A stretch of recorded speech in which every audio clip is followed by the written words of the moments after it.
Hello guys! So for today's video, ayan, tuturuan ko naman kayo kung paano nga ba mag-enroll or mag-register ng inyong GCash account sa inyong SSS disbursement.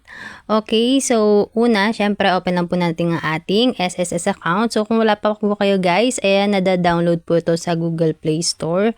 I-search nyo lang guys ang SSS, then ayan, pwede nyo siyang i-install. Okay, so kung meron na kayong application nito, yan, just open it lang po. Okay. And dito guys, yan, enter nyo lang po ang inyong user ID and password. So, ayan, so once nalagay nyo na po, ayan, click nyo lang po itong login. Okay. Then yan, pag nandito na po kayo sa inyong profile, yan, click nyo lang po itong services. Then click nyo po yung disbursement account enrollment. Then dito sa baba guys, yan, click nyo lang po yung enroll. Then yung reminders, pwede nyo po yung basahin for banks and e-wallet account. Okay, then click nyo lang po yung I certify, then proceed. Okay, then dito guys, click nyo lang po yung e-wallet or RTC. Okay, then click nyo lang po yung okay. Then dito naman guys, sa person at participant name, click nyo lang please select one. Then piliin nyo guys yung GCash. Okay.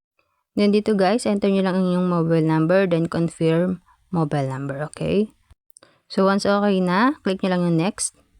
Yan, then dito guys, kailangan na po natin i-upload ang ating proof of account. So, kailangan lang po i-screenshot yung GCash account. Okay?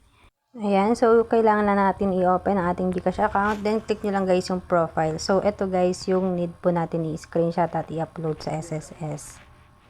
So, yan. Once may screenshot na, pwede na po natin yan i-upload. Yan. Click lang po natin itong choose file. Then, yan. Upload na po natin ang ating GCash profile screenshot. So, yan, na-upload na. Then, next naman guys is itong ID card natin. So, need lang din po natin yan kuhaan ng malinaw. Okay, so dapat lahat ng details is nababasa at sakto siya guys dyan sa may rectangle po. So, next naman guys is kailangan naman po natin ng capture photo. So, kailangan po natin mag-selfie. Hawak po ang ating ID at ang ating GCash account. Okay, so make sure na naka-t-shirt kayo guys, then nababasa po yung inyong ID at ang inyong GCash account. Ayan, so gaya nyo lang guys yung sa sample picture po natin. Okay, so make sure na hanggang dibdib din po yung kuha. Ayan, para mabilis din po tayo ma-approve. So yan, once na-upload na, is scroll down lang po natin yan. Then click lang po natin itong I certify, then click nyo na po yung enroll.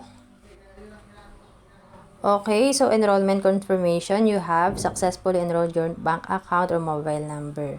So yun guys, makaka-receive na po agad tayo ng email once successful na. Okay, so ayan, so a few seconds, ayan is naka-receive din po ako guys ng email. So ito guys yung email, so successfully enrolled na po ang aking GCash account. Then yan guys, wait na lang po tayo ng email pag approve na. Okay? Kung makita nyo nga guys, is May 20 at 5 PM ko na po na-submit to. So supposedly baka tomorrow pa po nila yan ma-review. Then the next day na po ang approval. So wait na lang po natin yan. Then yan guys, May 22. Ayan, is naka-receive na po tayo ng email na process and approve na po ang aking in-enroll na GCash account. So, ganun na guys, kadaling ma-process po or ma-approve ang inyong GCash account dito sa SSS. Basta na-follow lang po natin yung step-by-step tutorial. Okay? So, yun lang guys. Thank you for watching this video. Sana po ay nakatulong sa inyo and please don't forget to like this video and mag-subscribe na rin po kayo sa aking YouTube channel for more updates. Bye!